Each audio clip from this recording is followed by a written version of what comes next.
publisher, and author. All that I recorded on my bibliography, and that's all these books have the bibliographies. So this is what it's about.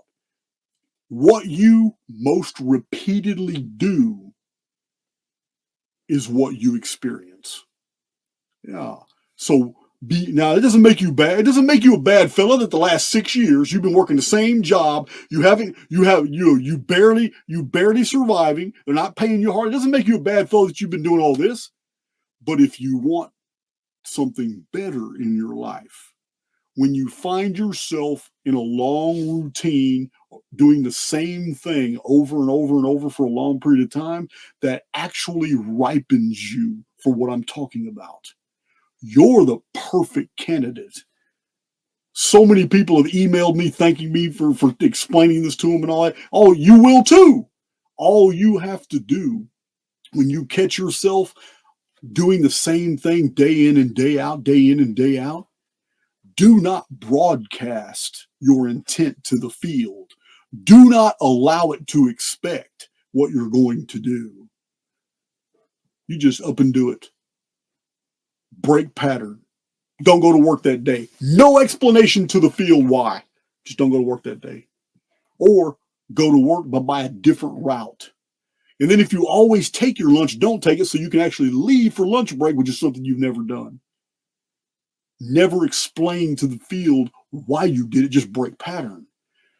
Toward the end of the day, then start meditating on what it is you want to change about your life, because it's at that time, right before you get jacked back into the central nervous system jacks you back into the construct. That's what sleep is. Your avatar has all this information contained within it. It has all the programming of your past life, all the potentia, which are all the reality tunnels that you could possibly experience, are already written into the field. Your avatar, this hardware, it's already prepared for almost every eventuality. It's there. But you're going to get jacked back into the construct. And it's going to be searching you, trying to figure out what's going on, what changed, what happened, why did this individual soul all of a sudden wake up and not do what the dungeon programming protocols set out for it. It's been obeying for 8 years. What happened? It's going to be studying you. And the one thing that the construct wants more than anything is to understand you, predict your behavior, and give you what you want so it can continue to predict. It doesn't care if you don't like your life. It will give you a new one. It will give you a new life as long as you live it and be predictable. This is all the construct wants, because it's all about the law of conservation of energy. We're not in a construct that has endless energy. It must conserve energy. And in order to conserve energy, dungeon programming is necessary. Dungeon programming already has protocols and programs and subroutines that are already controlling the field. And they already got hundreds of millions of people already in this paradigm. 50 million people in this paradigm. Another 30 million people are in this paradigm. Another 200 million people are in this paradigm. It's called Chinese, Baptists, Republicans, and whatever you want to believe, some other Shinto, some other religion.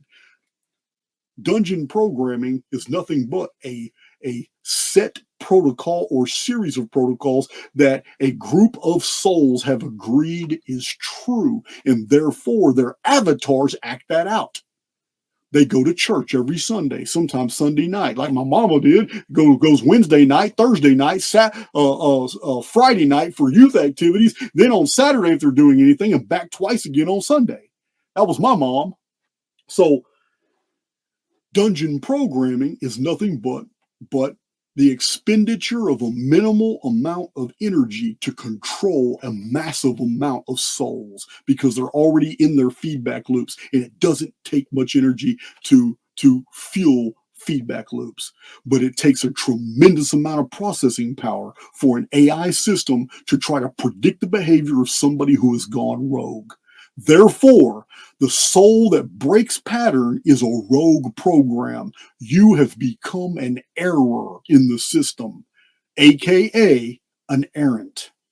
Because you have become an error, More energy and processing power is devoted to you to get you on a track. It doesn't care if you don't go back to the track you were on. It doesn't care what it is you want.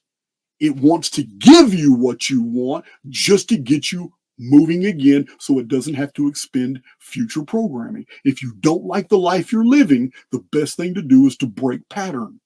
And then when the construct for the rest of that day and the next day is trying to figure you out, that's when you need to broadcast a very clear signal as to what you want. And then you need to start living your daily life as if you know that's already true. And it's that simple. It does not have anything to do with good or evil. It has nothing to do with being positive or being negative. None of that. None of that. You have to understand the interactive dynamic between two fields corresponding with each other, the collective overfield and the highly individualized soul. Your informed field is constantly exchanging information with the overfield. And you have control over the information that is basically emitted.